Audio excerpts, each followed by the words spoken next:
Alright, time for my final attempt to cracking this dang loop issue in the trees before looking up an actual solution. So either we're gonna find something today or next time I'll present you the obvious solutions that I should have come up with on my own, that I've found on the internet somewhere. Let's hope I find something today. And to do that, we're gonna get this on. Yeah. And let's have a look at the tree from last time where we left off.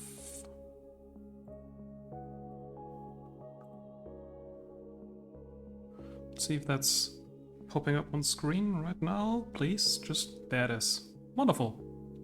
So this is the tree we used last time. I'm just gonna try to recreate that. So we had a split on top and then 2 nodes. So symmetrical on those sides and then just the... Okay, 1, 2, 4, 6. Set a new page. Set page. There we go. So we start here and then we had one in that direction and one in that direction, and then they each had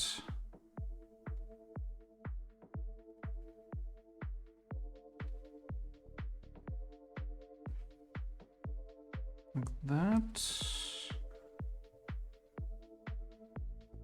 2, 4, and then one more on the end. Wait, no, I already have that. What? Oh, 1 pair extra. Right, and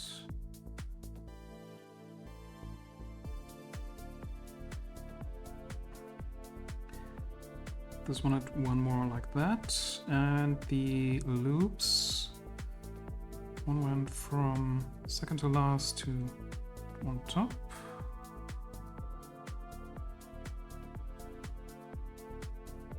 And then we had 1 branch going diagonally, second one going diagonally, that one goes up.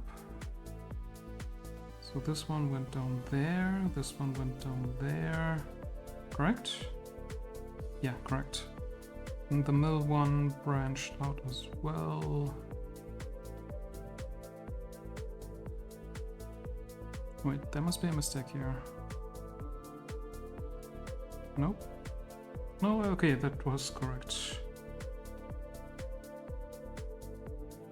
This one branched out as well and gave us one down here. Yeah, alright, we got it now. So that's the example tree we had. And that's what we're gonna... Let's see, can I just...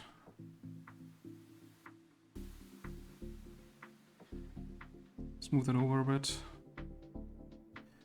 Maybe make it a bit bigger.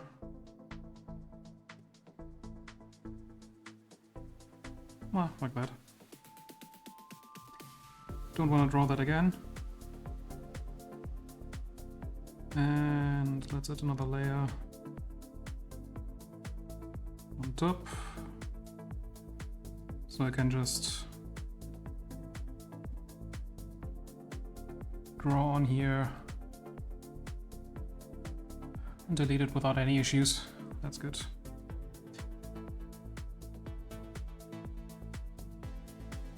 All right. So we have problems with this one and this one because they go backwards. All the other lines perfectly fine. They progress just further and further away from the root. So we didn't have any issues there. The loops break the entire system. Now last time I tried to first just get rid of the loop entirely, just cancel it out somehow, which didn't quite work. And then I just try to keep it in, but calculate the loop as its own separate value, which also doesn't make sense. So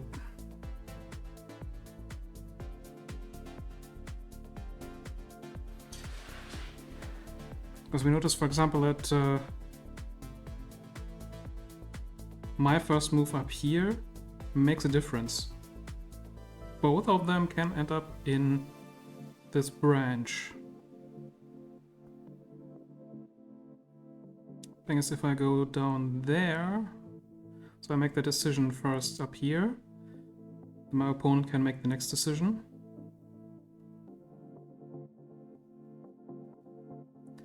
If I go down in this direction, I can force it over here.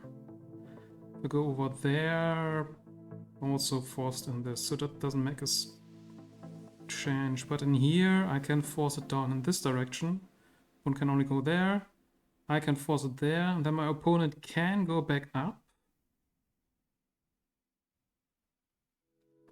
Which, if they play correctly, they should. So basically it would get stuck in a loop. Maybe I should factor that in.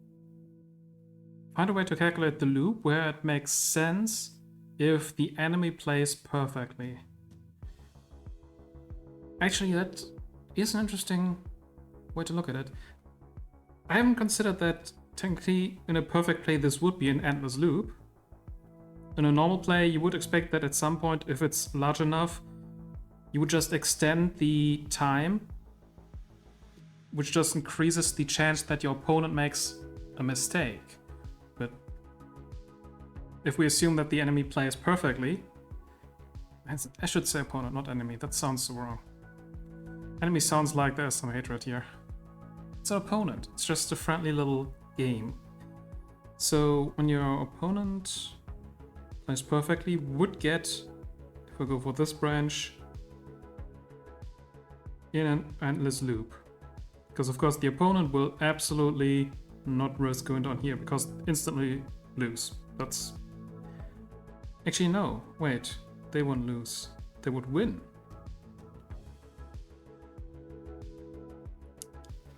Wait, I started, that means this would be my turn. I can make a turn. This is... I lose in here. Oh, should probably... Yeah, this one I lose, and this one I lose, and this one I win. So my opponent will definitely go down here. Though there are options where my opponent will try to force an endless loop. So keep that in mind. How do you handle that situation? There must be some rule about the state of the board repeating, right? I know there's one in chess. What about checkers? Was there a rule about that? I can't make the same moves again and again and again. I have to progress the board somehow. That might be one solution actually here. Like just brute force solution. Allow the loop only a certain number of times, so at some point the way back is blocked and basically certain nodes are getting blocked after a while. That gives us a pretty finite set of options if we just spread this out as, instead of a loop that goes back up, as a separate offshoot of a tree every single time, we would definitely have a normal tree again. So that's kind of overkill. I'd rather not do that.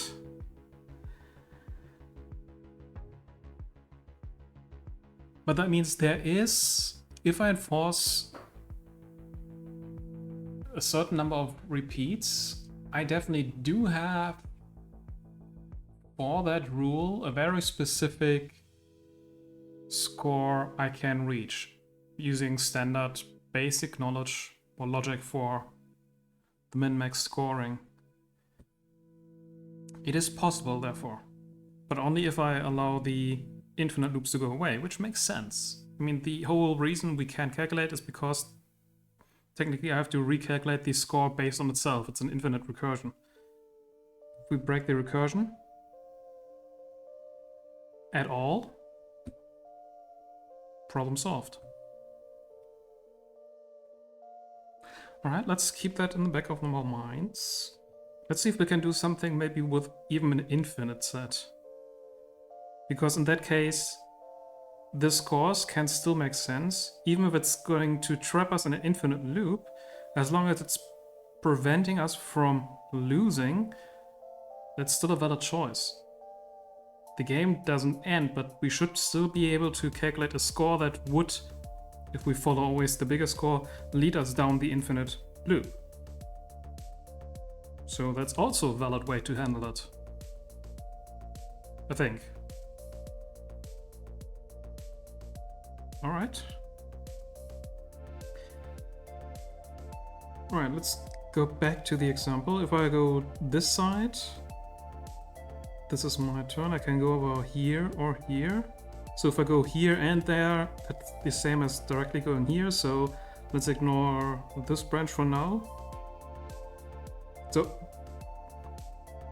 going over this side only makes sense if I intend to go down this side as well. Otherwise there's no difference between left or right here.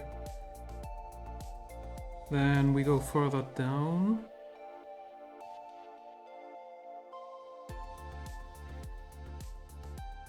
And hit this one, where the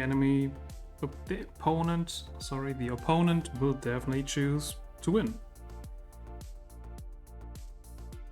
And not to go back up. So going on this side is a bad idea. I should go on the left here when I start my turn. So the scores need to reflect that. It means the score on this side needs to be less than the score on this side. But because we can still change our mind over here, it cannot be just 0. This is not a guaranteed loss.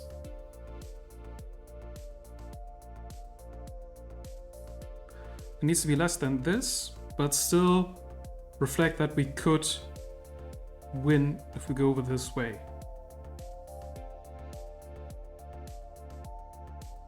So after that, the score should be pretty much 0, right?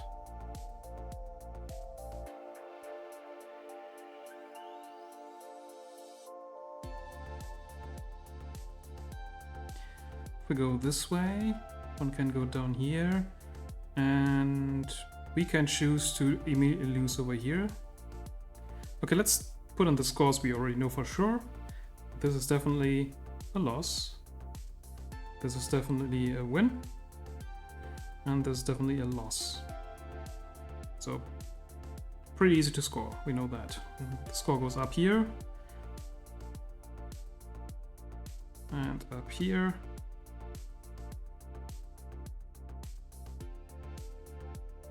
And that's where we stop. Because now the score here is difficult to determine. Because of the loop back up. For one, we have the loop going down to the side, where we expect a guaranteed win. But that's the opponent's choice.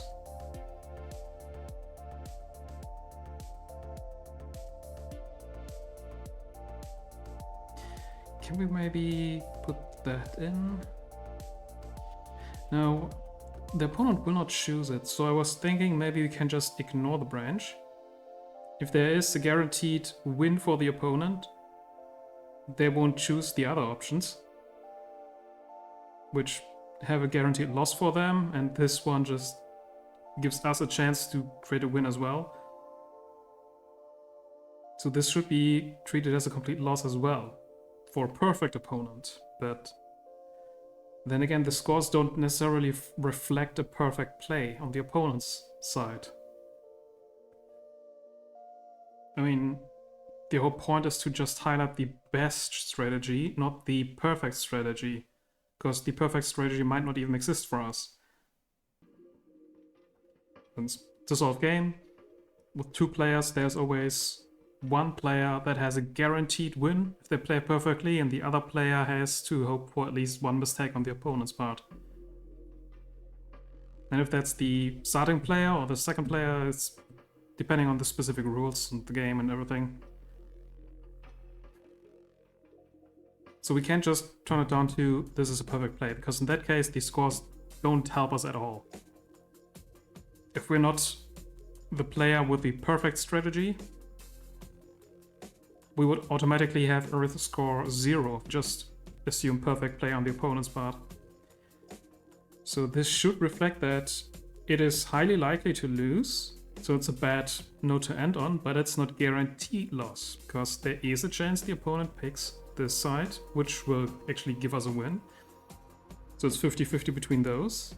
And there's the chance we go to loop back to repeat a bit more. So this should be more than 0. It's not guaranteed loss, but definitely less than 1, because it's pretty likely to result in a loss.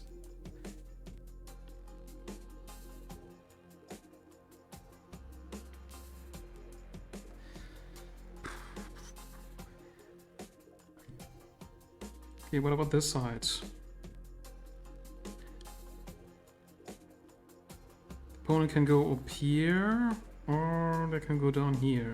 If they go down here, it's a guaranteed win for us. When they go there, it depends again on whatever we have as a score in here.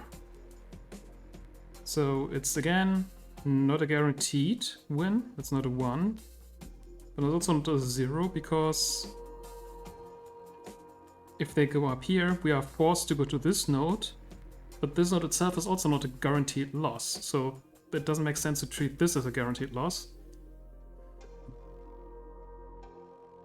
But the actual score is difficult, and that goes all the way up.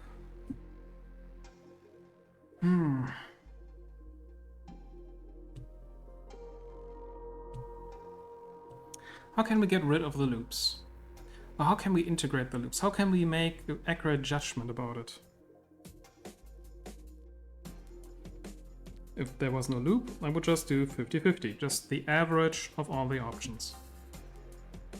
More options with good chances means the overall chances for that node as well are better. That's the simple idea of the scores. Basically, of all possible games, you will have a certain amount that you win and a certain amount you lose. And that ratio is what we put in the score, right? I mean, that's one way to define these scores. Of all the games we can play, if we start from here as a root, 100% of those games are won by us. That's why it's a score of 1. And for this side, 100% of all games that start with this root, this node as a root, will end up in a loss for us. So 0% of all the games are win. If this didn't exist, this node would have either the branch with 100% win rate or 0% win rate.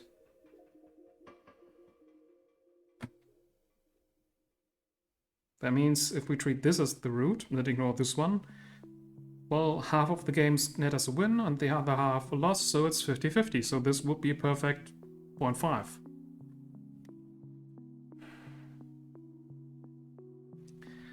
This damn loop. Okay, can we do something with that logic in mind? We treat it just... If we try to see it as the ratio of all possible outcomes that use that specific node as a root. So the score of every node is the ratio of all possible outcomes when starting with that node as a root.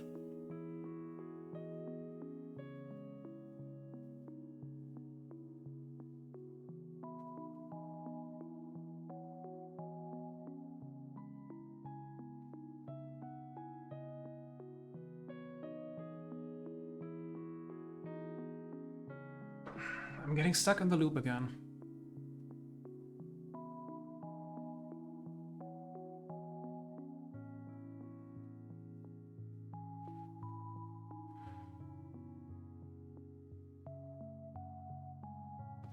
So in theory, but kind of gives us the score for the top here, because we know that all the possible games, all the possible outcomes are these three states, these three nodes. There's no other outcome for the game. But because of the loops, we would have to actually, at this point, we would have to consider that rule change again with the, you have a maximum number of repeats that is allowed, which kind of linearizes the loops, just removes them and replaces the loops with actual subtrees, basically with copies of the tree starting from this node. Certain number of times. In that case, we have a different number of nodes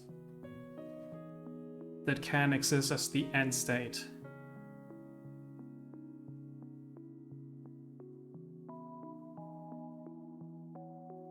So for example, if we just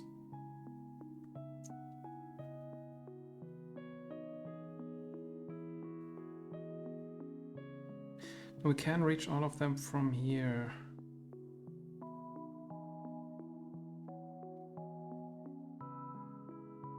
Like, if we ignore this one on the side, we just pretend this didn't exist. And we only had this as a loop. Now the node that is the root of the loop would be here. So this is basically where we would have to, instead of looping this, we would have to treat this as an arrow that goes to a completely separate tree that starts with this node here. And then we had this tree which had two outcomes. But the ratio of the outcomes of this tree is different from all the outcomes of our old tree here. So we had two losses and one win before, and then we would end up with twice these. So two losses, two wins, plus our old loss up here. So suddenly we have a ratio of 3 to 2 instead of 2 to 1. Which is a different number. It's not too different, but it's still different enough.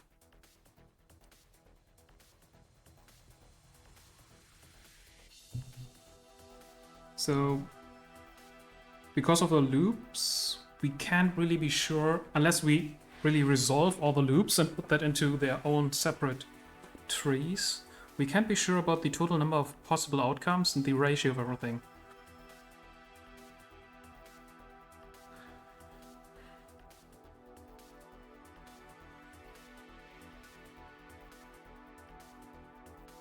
But I still feel like that's worth exploring, that idea. Just not try to calculate the scores by slowly going back up the tree, but instead treating as pick a node, treat that node as the root of its own tree, and then count the number of possible outcomes of all possible games with that node. With that node as the root of the tree. And calculate the average score then as the ratio between wins and losses. And that's how you get the score for each node without considering the other nodes before or after. Which is good, because that's kind of breaking it.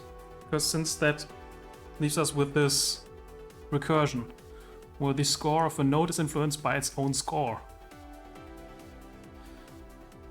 So I feel like that's a step forward. But only if we remove the loops and replace them with fully new grown trees, which I don't want to do.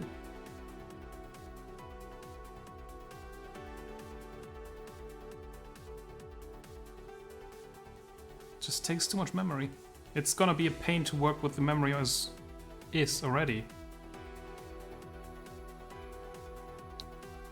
Those loops are gonna break it completely. Pretty sure. So, what to do? I have to determine all the possible outcomes for each node based on this tree we have here right now.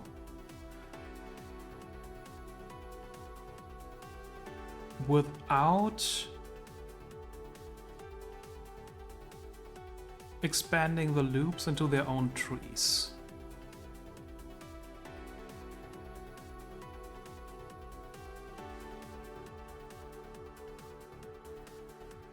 Okay, what if...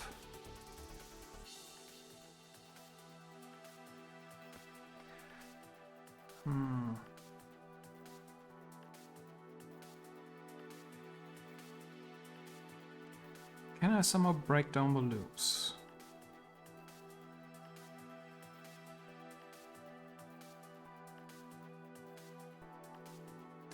Okay, what would be... Okay, one thought is I can't figure out loops. We did that last time. I can detect that a certain edge is creating a loop. Oh, something is laggy here. Okay, it's back to normal. What if I generate this tree and then highlight the specific edges that represent a loop or that cause a loop, and then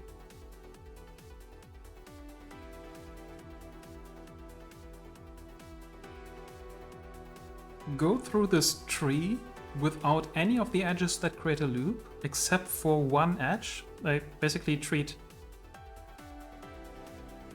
I'd take this entire tree and I would only look at it with exactly one of these loops, one time each. And for each loop, I would check which endpoints get repeated by this.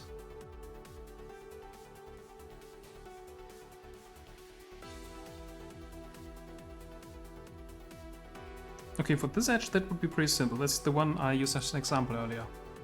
Because this is now a tree starting from here, so only all the leaves that I can reach from this node are considered to be additional endpoints accessible through this loop.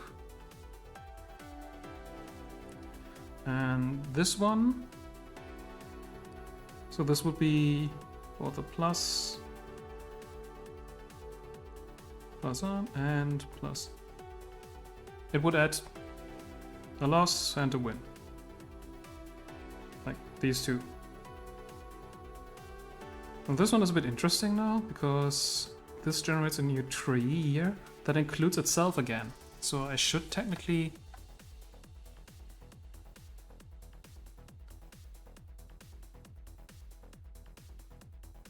No, I can still do that if I...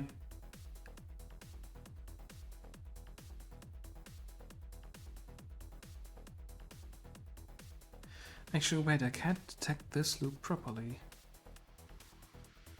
That's an issue. I just noticed my method of detecting the loop doesn't work for this one.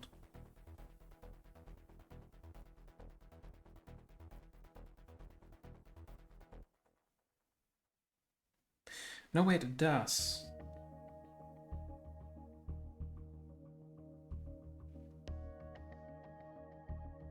Kind of?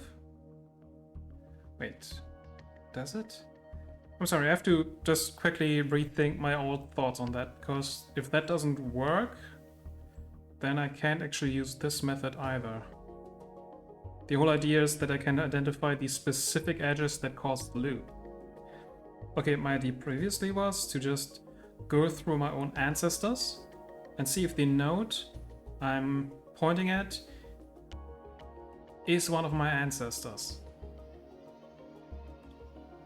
So just go through the node, through all the nodes that I can go back to in reverse. Or actually, if specifically I would go check if any of the children of the node I'm pointing to are me. So follow all the children, which is the way I've directed the tree. I can't actually go back upwards without recursion. And that would then lead me back up here, which does allow me to find myself. So yeah, okay, that still works.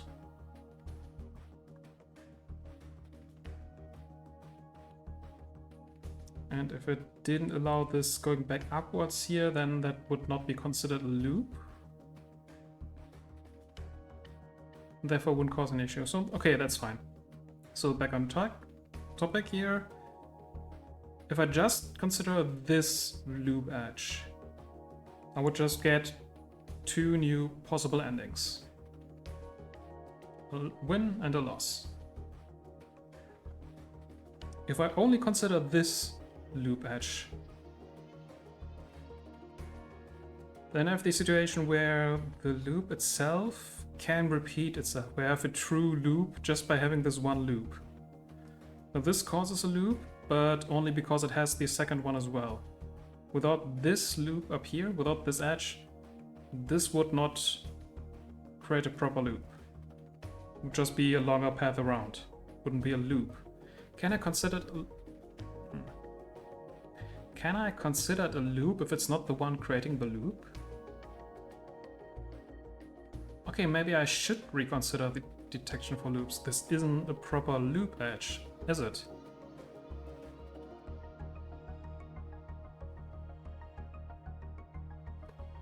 This is, because there's a direct line that goes down here and points to itself.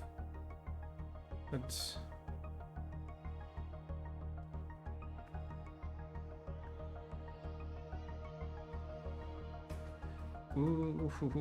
this.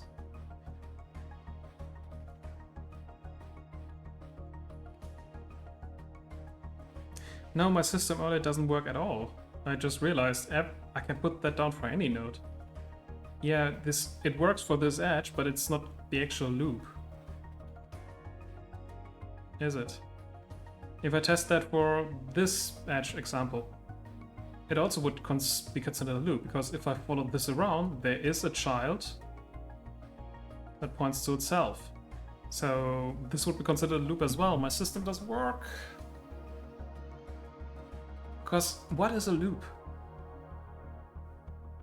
This isn't a loop. This is definitely a loop, but why is this a loop?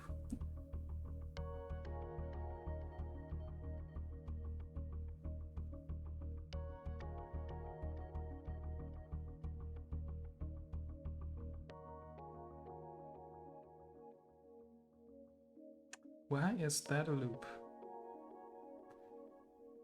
What makes this so different? Like, I can see it. I look at it and I know it's a loop. There's a straight circle here, basically.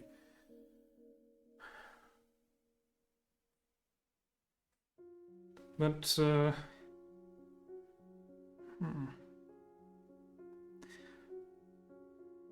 But if I, for example, remove this one and instead had it point down there.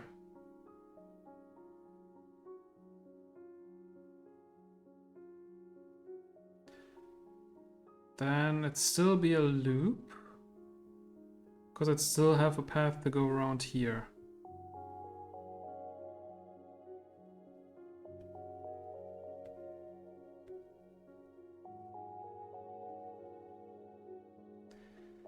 Okay, I'm kind of getting mad at this now.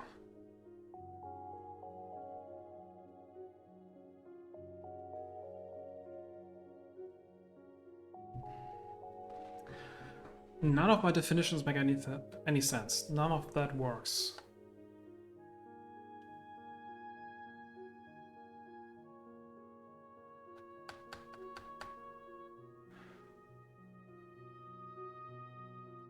What makes this so different? Is it actually meaningful to make that distinction? Like, if I write it down the tree in this way, then it looks pretty obvious that this is the edge that causes the loop. But is it actually? Or is it just I'm looking at it and it looks that way because of the way I draw it? But if you reconfigure the exact same tree to just visually display it differently, it would look like a completely normal edge, and another edge is the one that's responsible for having the loop. Like, is this just visual trickery right now? Am I tricking myself into believing it's a loop?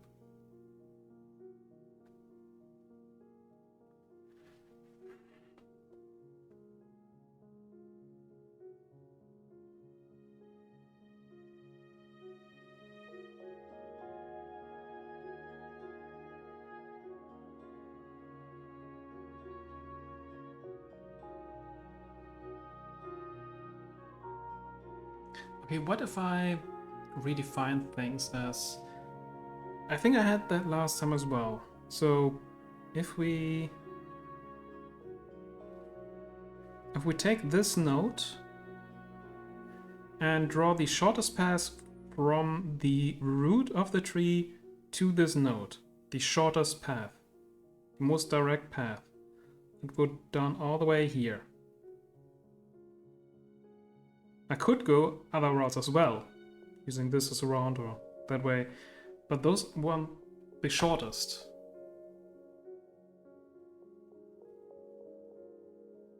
This is the shortest path. And this edge does indeed point to a node on my shortest path. So maybe that's how I can define the loop edges.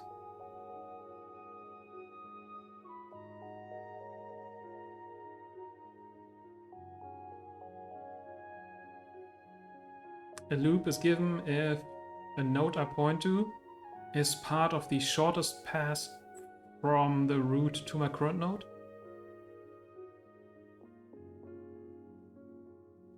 If it's not directly on the shortest path, it's not considered the actual edge that causes the loop. Or does this leave me with a weird situation where I have an obvious loop but can't see it? Can I create a tree that has obvious loops?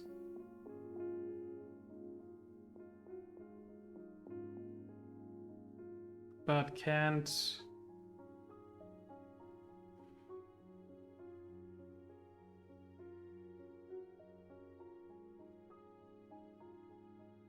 I mean, it's very easy to detect that a loop exists, or at least one loop, just by having the system, what I mentioned in the beginning, just see that one of the children of the node I point to are me. Or the situation that doesn't come up, the node is me, but not for our checkers, that can't happen. So we can't tell that loops exist. And this way we might have a formal description of how to detect which edge is the loop edge, the mainly responsible, the one that's responsible for everything. Does that make sense? Going with the shortest path and then seeing I'm hitting an ancestor of mine, or I am a child of the node I point at. Just two different ways to formulate that. Okay, what then about this one? Could I... Shortest path would be up here, so... This edge would not be considered a loop, because it's not on the shortest path.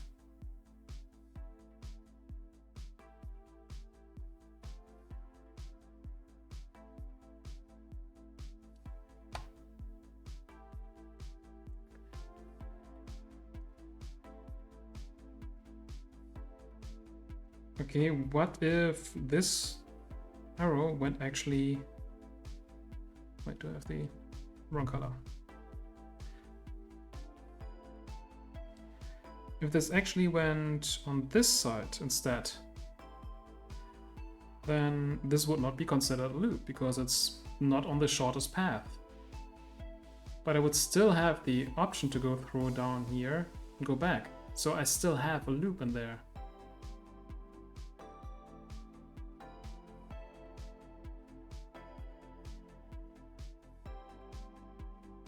with that constellation, I would definitely have a loop, but I would not have a single edge that would point to its own critical path.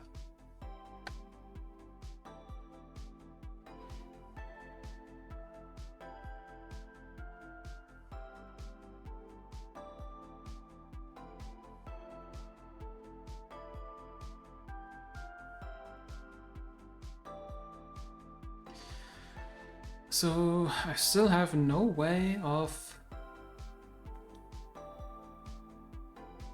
defining the specific edge that causes the loop.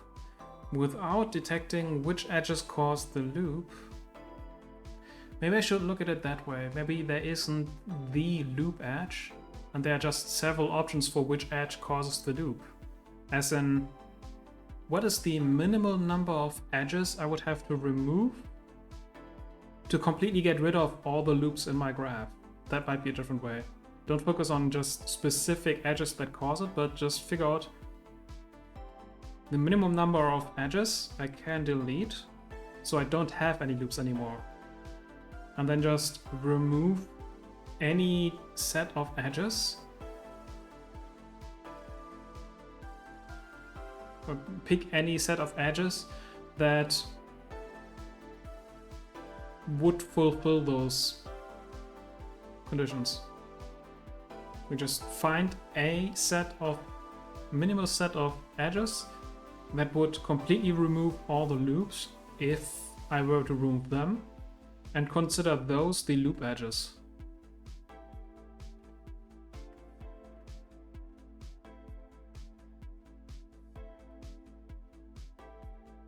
And in my case here, that's 1. Just removing 1 would completely eliminate all the loops.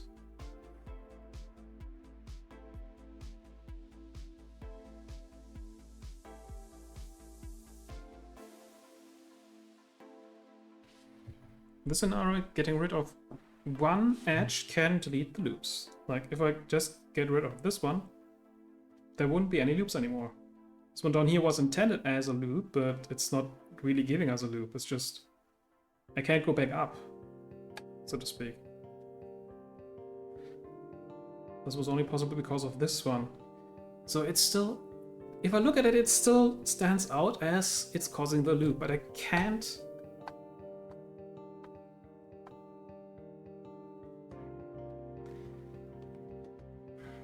find a description of why this one stands out. I can't tell.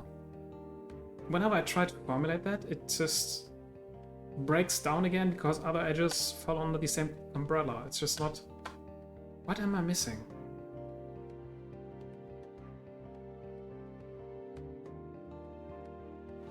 What is that magic little formula that would get me the result? I mean, that's not even the end goal. I'm struggling here. Come on. Think.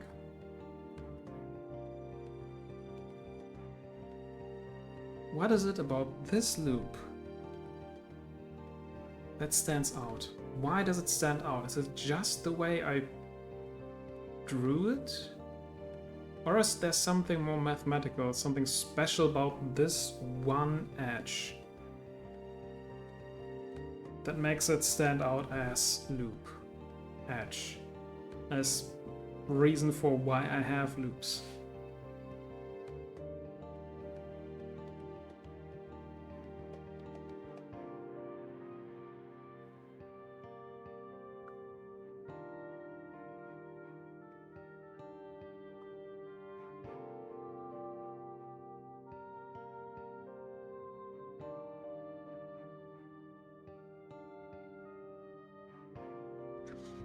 Okay, let's look at it slightly differently again. If I pick the node I pointed at and treat that as the root. Yeah, that's my formulation from earlier. If that node has my starting node as a child, then I only know that I'm part of the loop. I mean, okay, that's something. If I know that a certain edge is pointing to a node that has me as a child, then I know that edge is part of a loop. That's not necessarily the linchpin in my loop, but it's definitely part of the loop.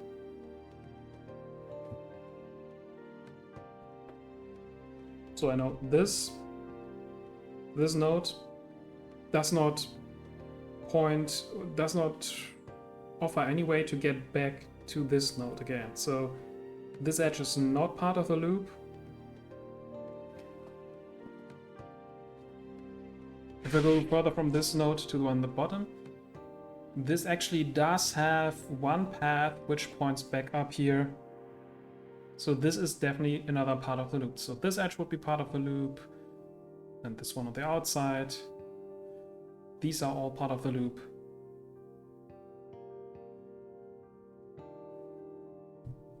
So we remove that again.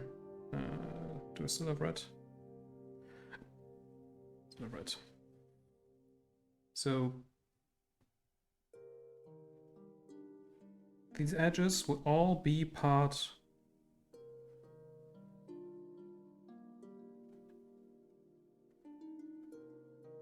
of a loop. These are all edges that are inside a loop. Any loop. Several loops, potentially. In this case, it's two loops that intersect, so we have an interesting figure. Now, what is it about this one edge here that stands out compared to the others?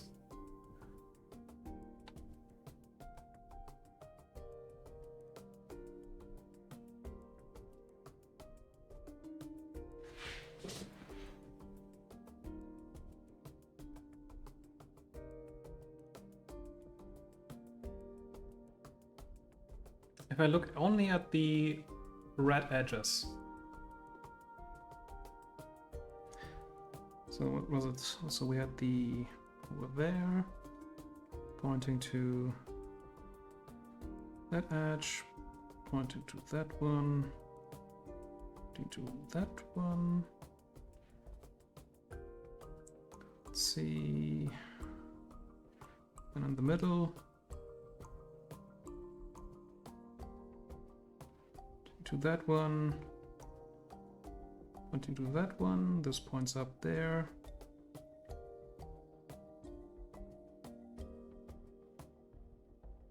This one points at this one, which points back up there. So that's the tree which contains these loops.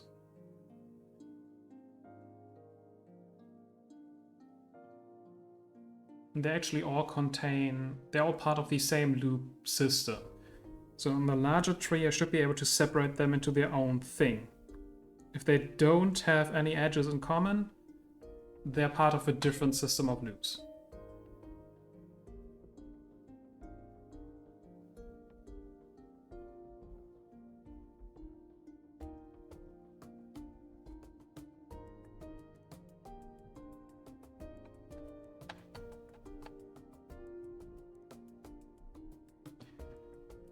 What can we do with that graph? Since everything is just loops now, I can't really put down a specific route here. Every node is beginning and end of its own tree, if you want.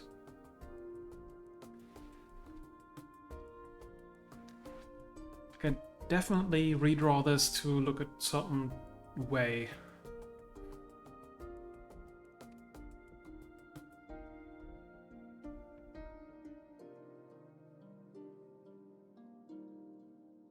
So what's interesting? So I guess these in between don't really stand out much. The ones that should just go from one to the next.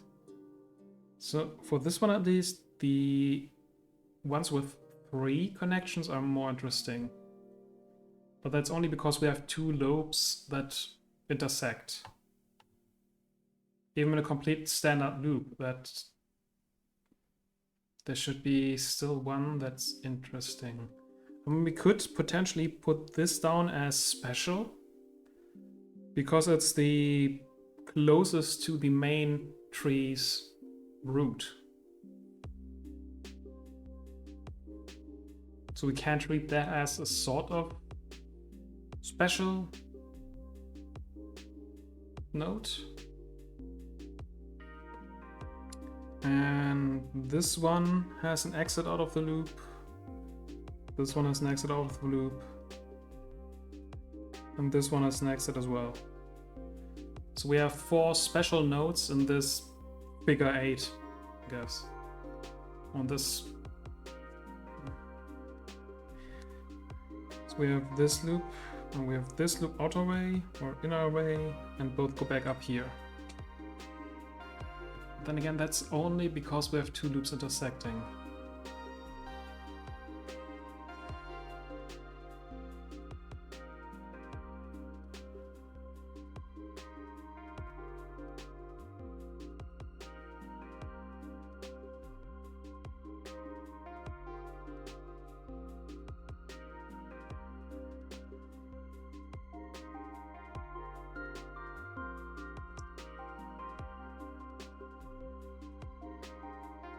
What is...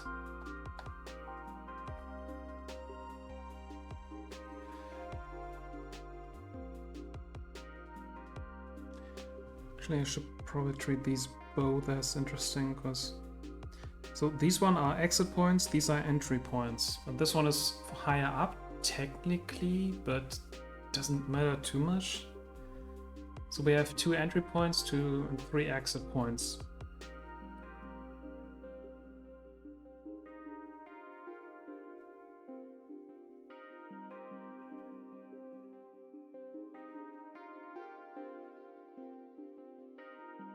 Is that something I can't use as a simple multiplier?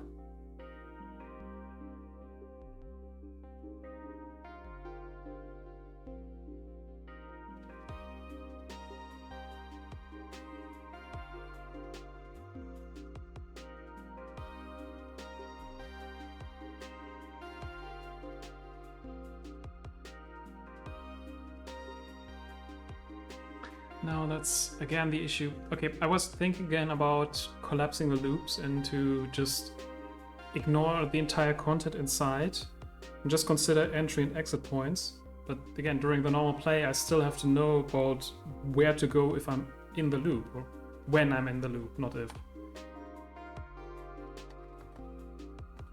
So I still need scoring in there as well. But...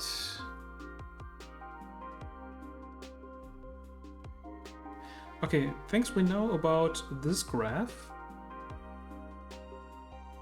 Wherever I start with a node, I am guaranteed to end up at this node as well, if I just follow along. Doesn't matter what choices I make, I will...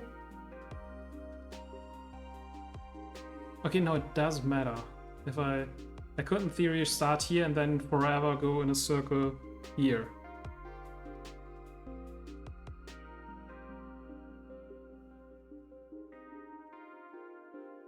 This one, if I start here, I'm guaranteed to go back here.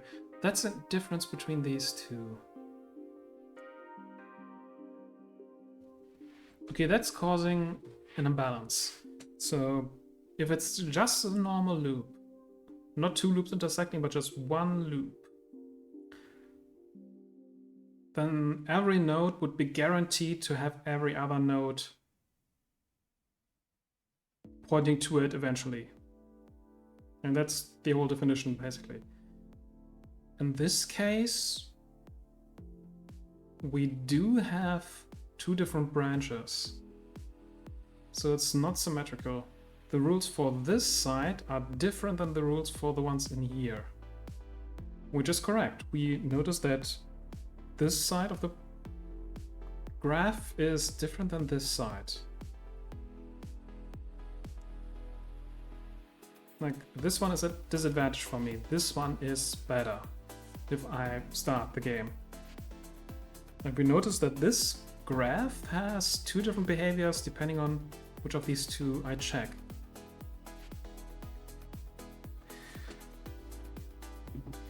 See, this node is guaranteed to be reached again, and so is this. So these two are special in a way because they're guaranteed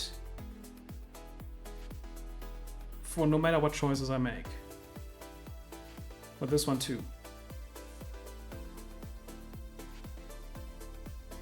So these three are guaranteed nodes, but these three and this node, they have potentially different behavior. But that means I should technically treat... Wait, okay, no, they're different.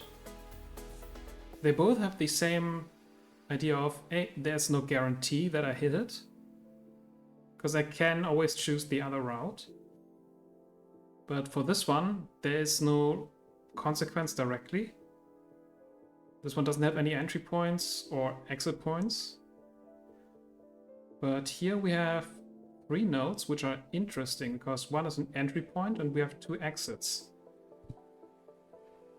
Okay, maybe that's something we can use then. So we know this exit is guaranteed to be hit, and this entry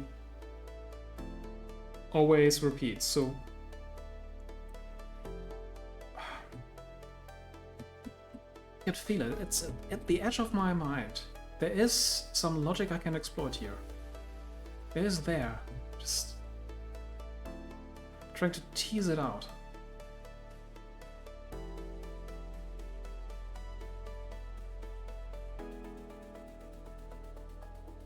These nodes have differences.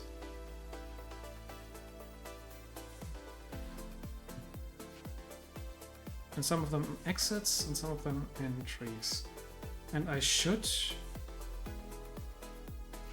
change the scoring based on that. And for the scoring, I'm gonna assume the definition we came up with in this stream, or the definition we picked in this stream, will don't consider what's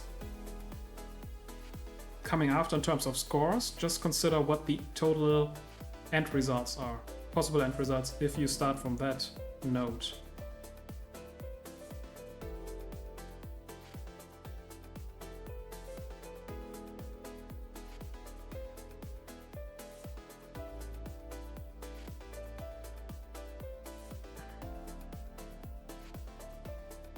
So it's there. Let's see, this is one exit, and this exit is associated with guaranteed loss.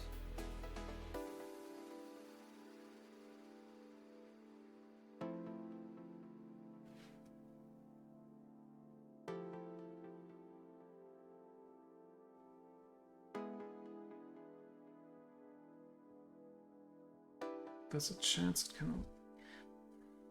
Okay, no, this thing is associated with one... Since it's an exit, there are... no, crap. This sort of can work for this one tree we have right now, but mentioned earlier, we can have separate loops, completely independent from one another.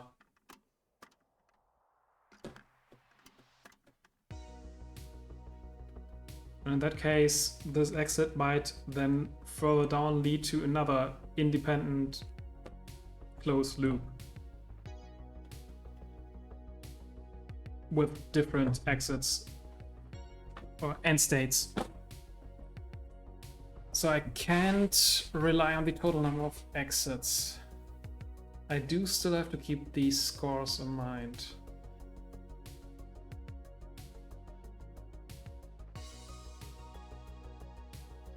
Okay, maybe I should bring it back to the total number of possible... Wait, no, I can maybe... Okay, a different way to look at it would be, instead of looking for all the possible exit nodes or the possible outcomes that are possible, just the leaves, I can treat it as look for all the leaves that are possible and all the entry points to a loop. So consider leaves and consider entry points for loops. which in that context are treated like a leaf, if it's about getting the possible outcomes of each exit of a loop. So basically our main tree will be split into different segments by these loops. These loops kind of interrupt the total tree, and we can treat the start of a loop as a leaf as far as the rest of the tree is concerned, just that these leaves are special and that they don't have a specific score of 1 or 0, but can have something in between. Not necessarily, but they can have.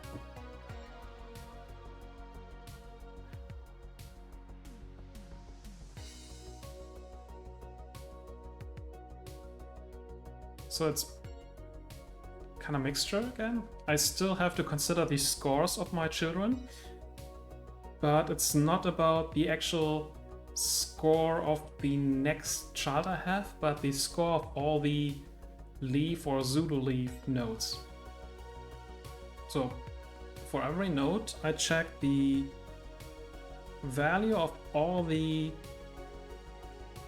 leaves I can reach and all the entry points to loops. So for this node up here, I would have to consider these 2 entry points to the loop, and based on that can make my calculation. And the exit points in a loop, now I have to make a calculation that involves the score they can see, and that has to somehow be included with the rest of the loop.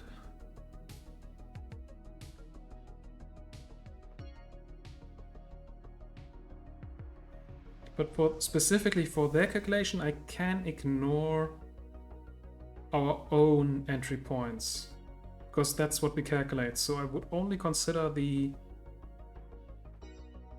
non-internal exit points targets. So for this one, we consider only these 2, which would give us a 0.5 by normal rules. So that's a 0.5. Okay, let's maybe write this out better. 0.5. That's our temporary value. This one has a value of 1. We exit here. And this one has a value of 0 if we exit.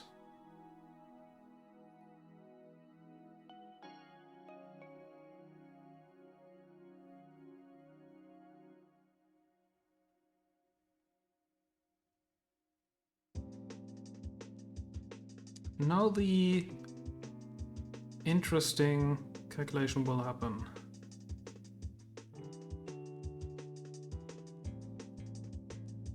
We have to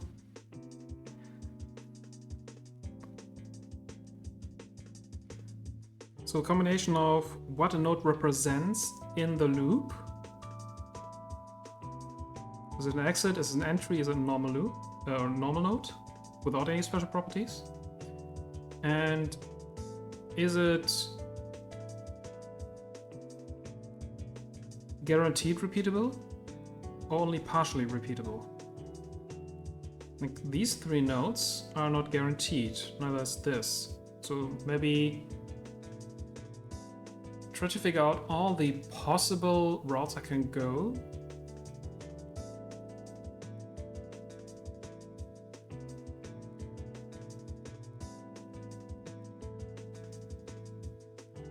And then, in this case, 50-50.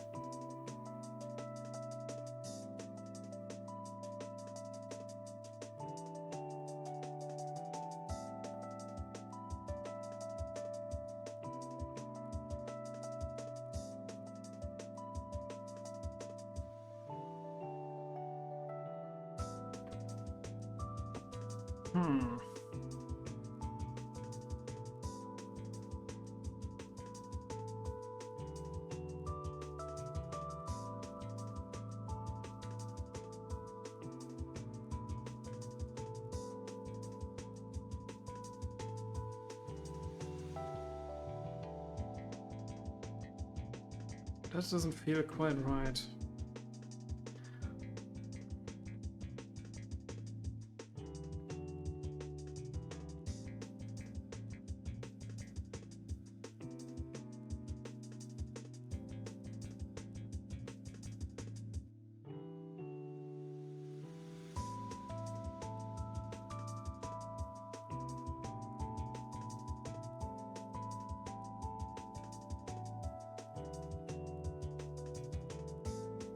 Maybe I can do something with the shortest path again. But going from the entry points and that... no.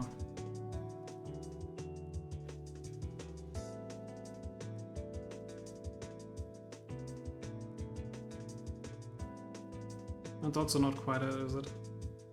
So in this case, the roots are a bit different than my normal tree.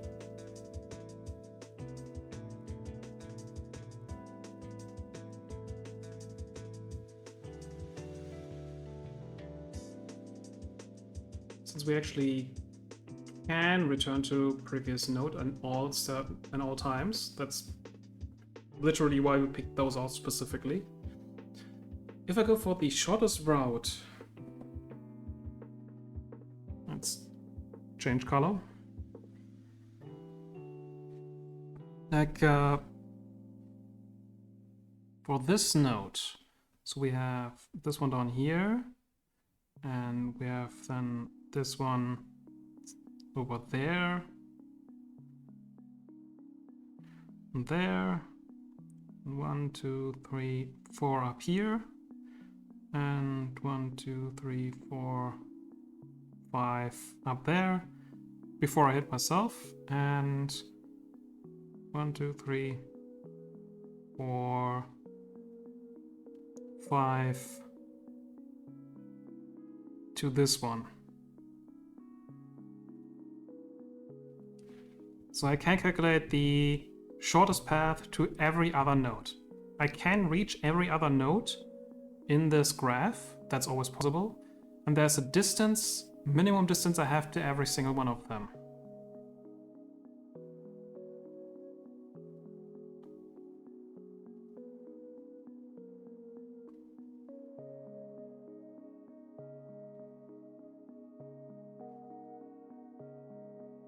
The distance doesn't help me, does it? Doesn't matter, actually. And technically longer path is... No, that not really. Doesn't matter. That's too in-depth. Let's not go there. That has nothing to do with min-max anymore. And I can go to every other...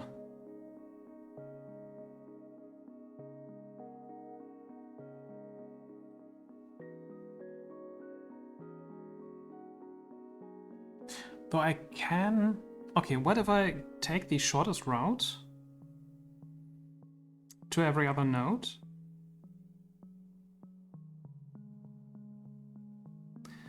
And then count which nodes... count the ratio of all the... So for this one, I take the shortest route to all the nodes, or at least to all the exit nodes, that's it. We take the shortest path to all the exit nodes, and then based on the ratio on how many times each node got hit, we determine the value between these two, the ratio I should apply when considering those as the exit. So like here, we know these are actually outputs. I should treat them as outputs. That's not blue, is it? Did I? Oh, I went for black, not blue. Oh, alright. Whatever.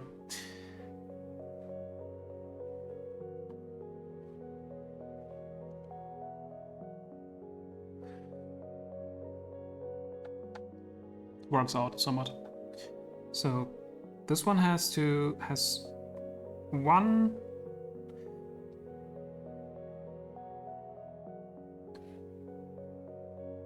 okay, this has one edge that goes to 0 That's the exit node speaking. And there is one edge that's in the loop. And for this edge, we calculate the score by checking all the exits we have in the loop. And we know the shortest path to this one is just this, and the shortest path there is through this.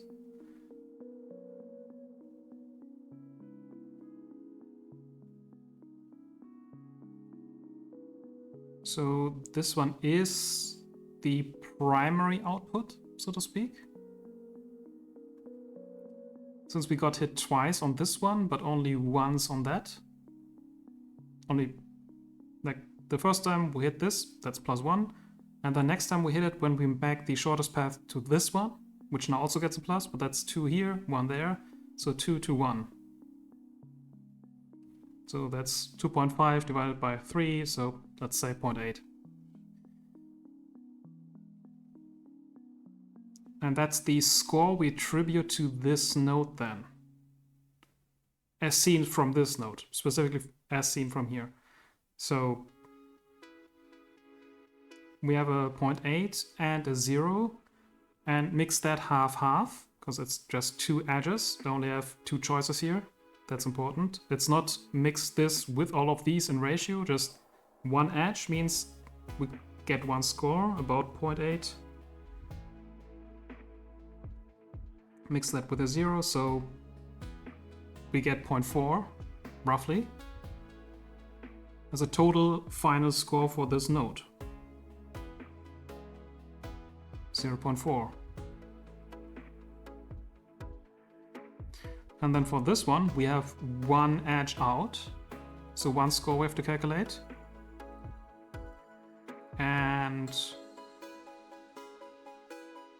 while we're on the loop, we take the same strategy as before. We check all the shortest path, so this one gets one hit there, then a second hit when we hit this one +1, so 2, 1, and then last one when we get there. So we have 3, 2, and 1. Means 3 times 0. We only consider the exit scores then, not the internal scores. Like, these are now the internal scores. Actually, drop that one.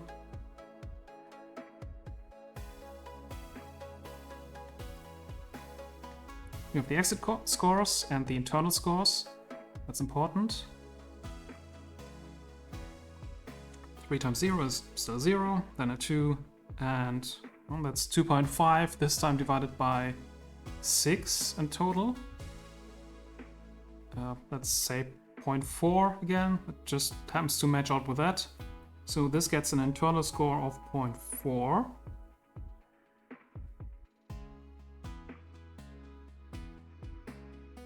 And that's what we output to the world for this node as well as the entry node.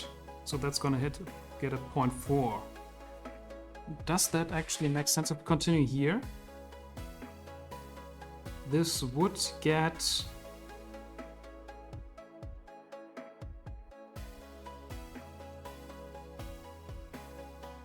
technically, if we follow that logic, wait, that's 1, 2, 3, 1, 2, 3, 4, 5, and this is 1, 2, 3. So shortest path would mean if we go for this one, if we calculate here, it's not 0.4 again, because shortest path to this node, sure, is 1 over there, and then the shortest path to here as well, also +1 over there, but that means twice this one, once that one, and the shortest path for this node, for this exit from this node up here, is this path. So these two don't get a plus, so we only end up with a plus on this node. So we get 2 times 0, 1 times 1, so we had 1, and the 1.5, so we had 1.5 divided by 3, 4.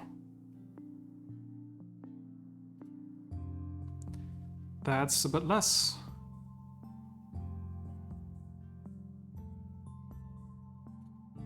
Like before, I was actually a bit smaller than the actual score. This time we are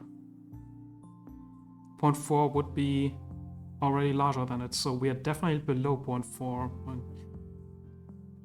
I think that's 375.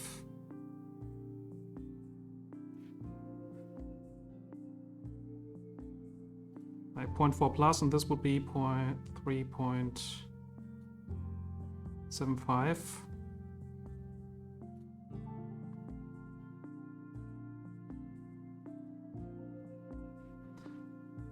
And then let's do this one next. The score for this node. Shortest path here would be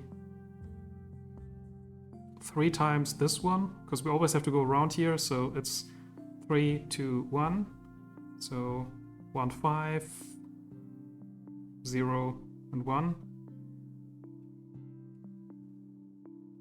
2, 5 divided by 6. Well, it's actually, again, 0.4 plus, 0.4 plus.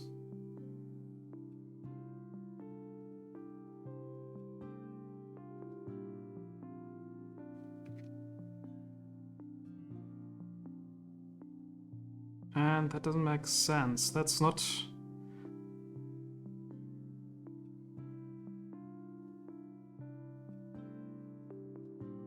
That's not reflecting the actual score, though.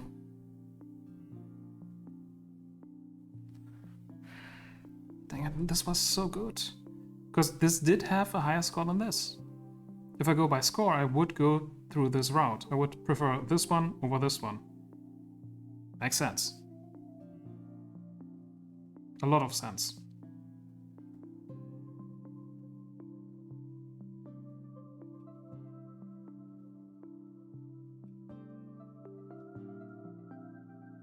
Okay, again, I would go down here. The shortest path is there. Wait, I made a mistake. No, 3 times this one, 1.5. 2 times this one, 0. And 1. So no, I am 2.5 divided by 6.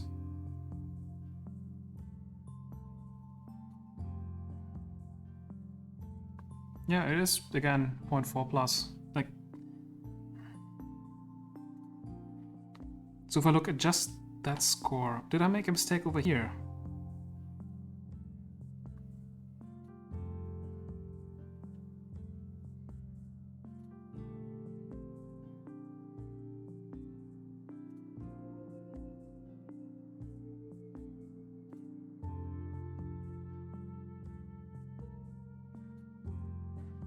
Was this close? I must have made a mistake. Please let me make a mistake just in calculation.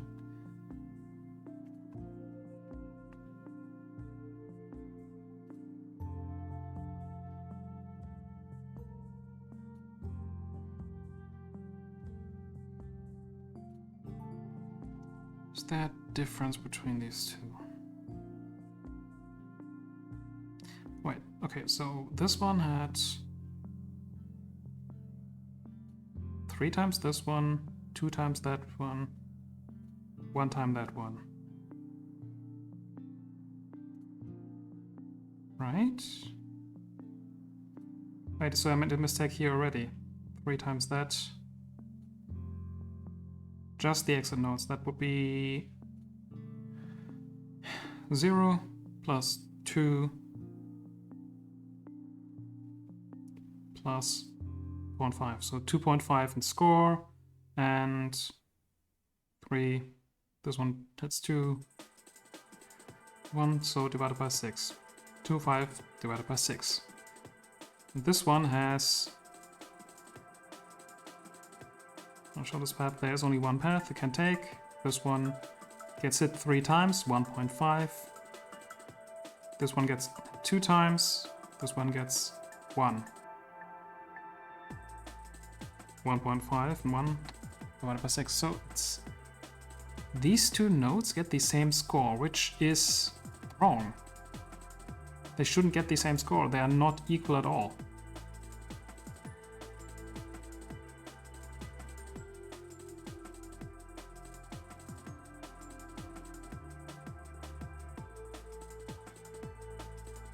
Like the entry points being different, great, that works out. But the nodes in between, they don't line up.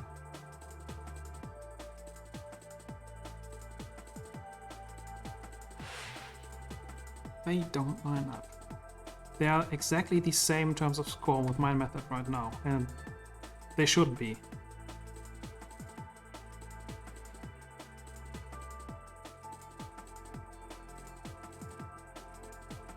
Maybe instead of checking the exit score, I should check the internal score? Would that be better?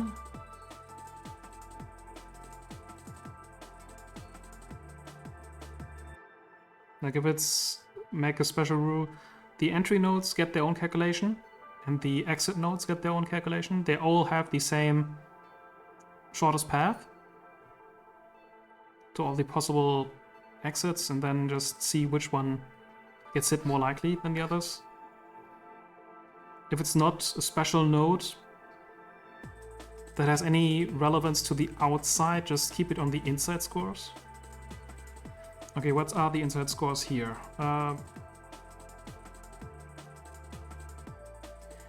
We have one to the outside, we have one edge going here.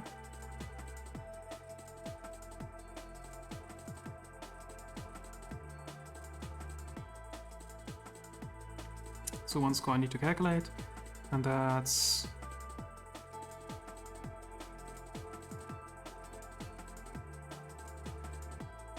shortest path to this one gets it twice with a 0.5, so that's a 1, a 0,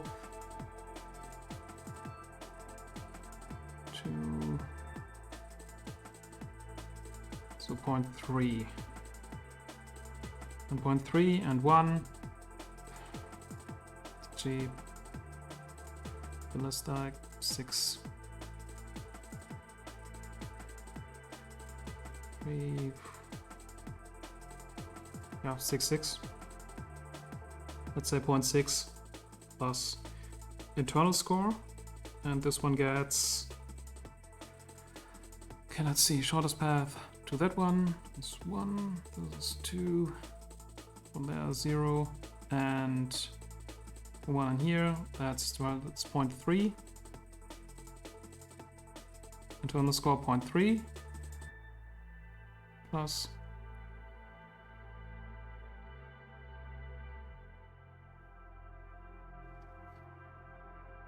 And this one, they are not special nodes.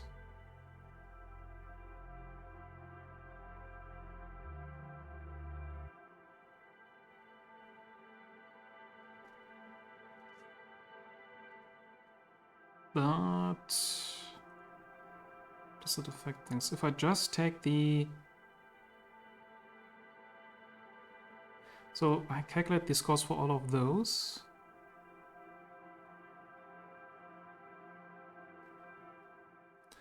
Because it's in a loop, I sooner or later hit one exit or entry node.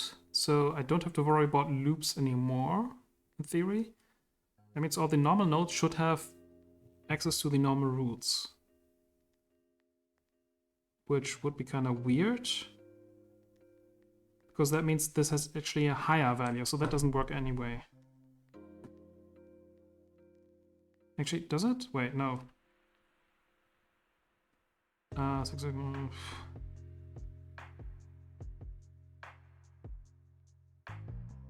average between the two, right?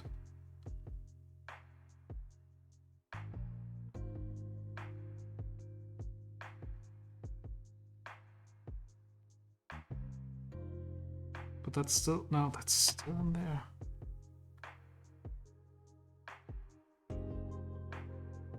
Maybe I should make exact calculations?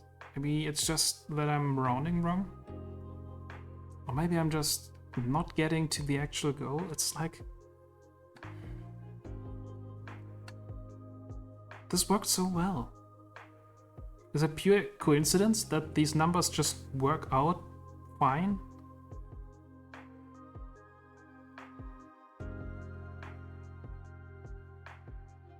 Though maybe, yeah, the numbers are actually a bit...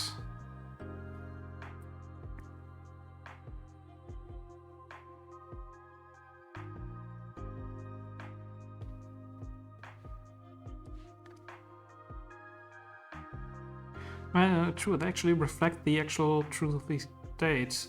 This branch is better for me, because I can avoid this one case, but the enemy, or my opponent, sorry again, can definitely make the decision to go to this branch then later on. So I have technically slightly better chances over here, but I can absolutely still lose and get forced in here if my opponent wants it. So this side is only marginally better, because it's very easy to... I can make a mistake and lose here, and it's very easy for my opponent to force me down the other way. Like, it's still my opponent's decision if they want to win or lose at that point. So the difference being not that big is correct. And also that this side is technically still the better option if everything else stays the same, that's also correct.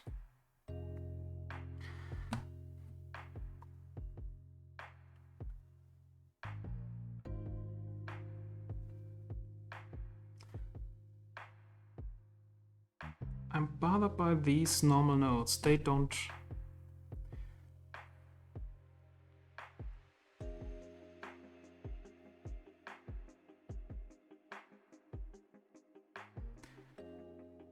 This node should have less of a value than this one. The internal value and the external, because it's an entry node, is 0.4 something. What was it? I do 2.5 divided by 6, right?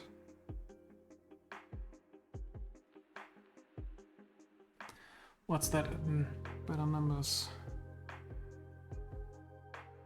1 divided by 6.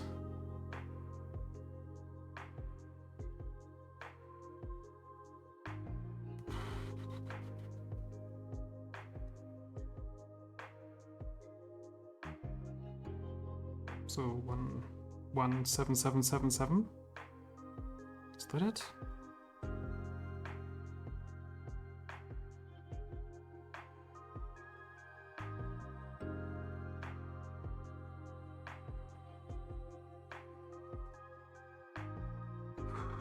So 41777 something.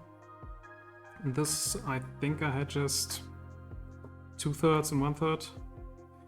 Actually, let's quickly let's just compare the numbers directly. What did I have here? Was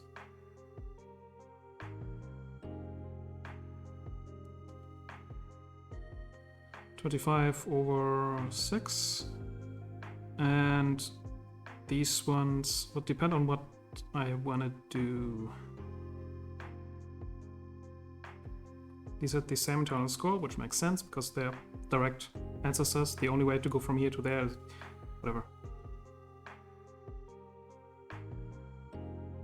Actually, no, that doesn't make too much sense.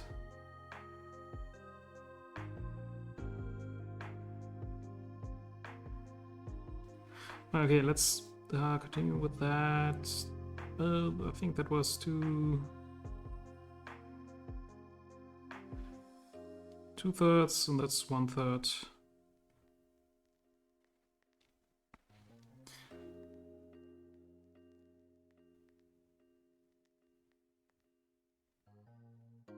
Wait, well, that would be 60, not 6. So that's 25. That's 40.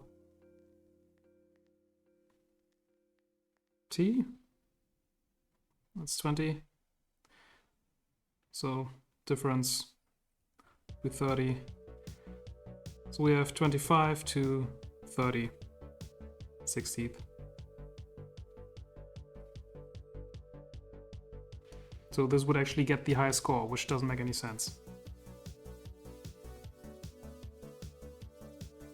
Or we go with the standard logic guide for these all, or just shortest path to the exits, which provide me with exactly 25/60th again.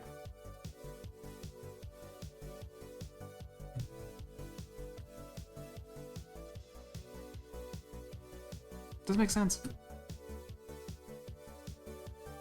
This node should have a smaller value than this node.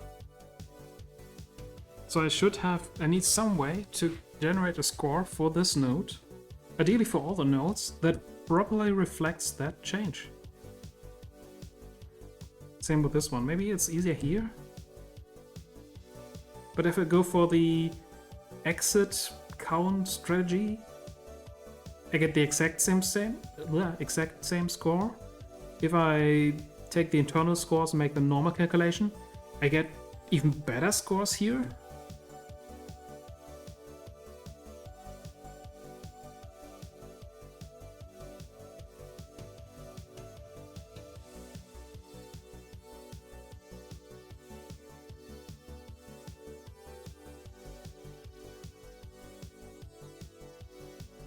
Doesn't make sense. How can I calculate that? So for some reason I ended up on this node. I should go to the left still. But I can't find a reliable standardized method that would give me a smaller value here. I can go for the equal value or for a higher value, but neither of them makes any sense.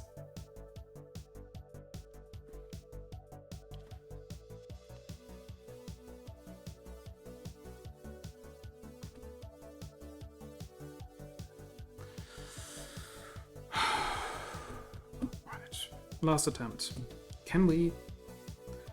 I mean, this is also just the whole detection of these loop systems and then calculating internal scores. It seems way more complicated than it should. So this might be a lost cause anyway. But let's see what else we can do. So I know this node is better than this node, and it's better than this node. So generally, if I want to enter the loop, this side would be better than this one, all right? And when I'm on this node, it's better to go here than there. So this score should be higher than both this and this score.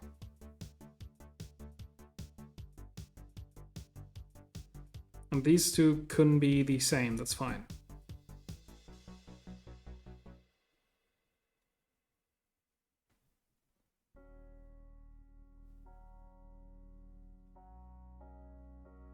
I think that might be a way to calculate it just by straight up going by the logic, hey, this node is better than this one. So if we go by the logic that they have scores that grow from the leaves, we just treat this as these two edges, generate the total value, and we have the value for this node here already. It was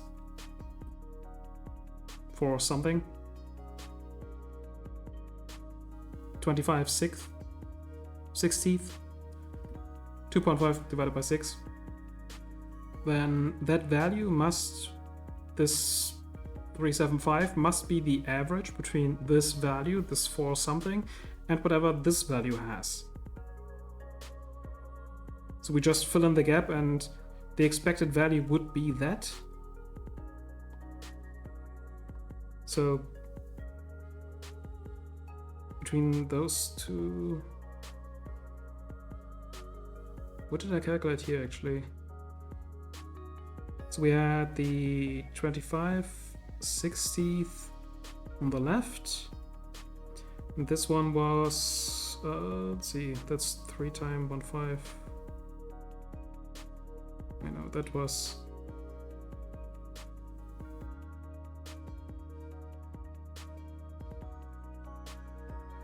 2 times 0.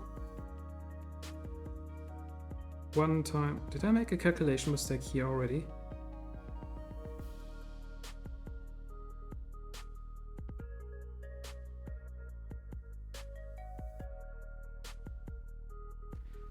Wait, that's 1, 2 zeros. 1 down here, that's a 1. There, 1.5. No, that's 115 divided by... That's 15 divided by 4.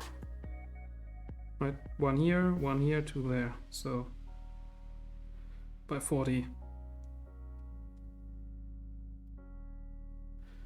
So let's go to, that's 50, 120 to 45, 120th. So score left is better than score right. That matches. And if we assume that this is the score we get on that node, which should be the average of this node and another node, then, well, between the two, that means 40 120th. Or just 1/3. So this should be 0.33, whatever.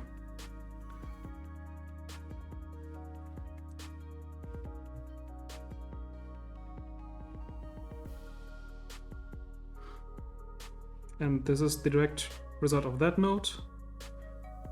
So that also should be 0.3. Repeating. So that's maybe the way going forward, literally. All these special nodes get direct calculation based on the exit nodes. So all the entry nodes and all the exit nodes.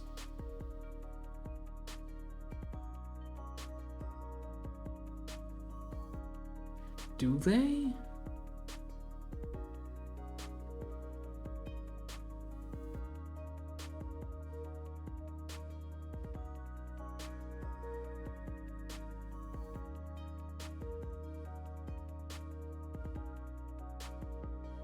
I'm wondering if maybe the calculation here is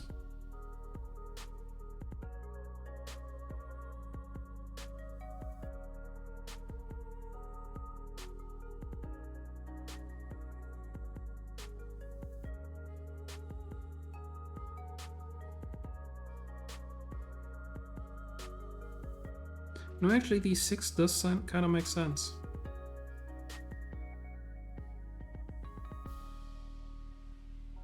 But what would happen otherwise? If I push down the 4 down here, that would be the entry. It would get the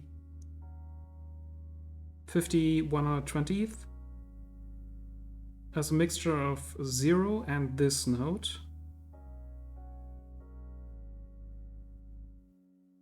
Okay, no, this one would be 50 120th, which is a mixture of this node and this node, so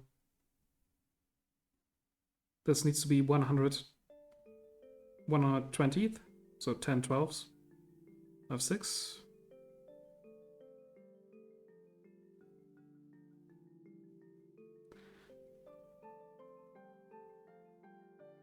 And this is 100 120th, 5 6. And 1/3. 2 6. 5 6 2 6 6. Gives us my 4/6.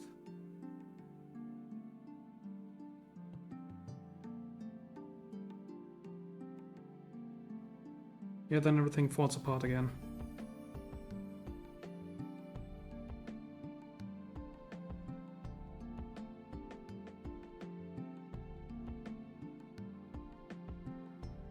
But it does calculate values, so I'm gonna just pretend that this is the solution that I would use if I didn't have any alternatives. So calculate the values for all the special nodes in our loop based on the scoring system that includes the exit nodes and the exit values. And then for all the normal nodes, they get calculated by just having an expected value to match the calculated values for the special nodes.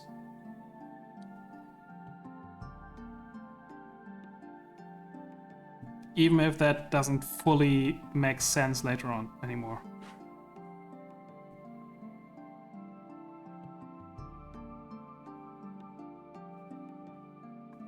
Good enough for me. Seems to work out. So.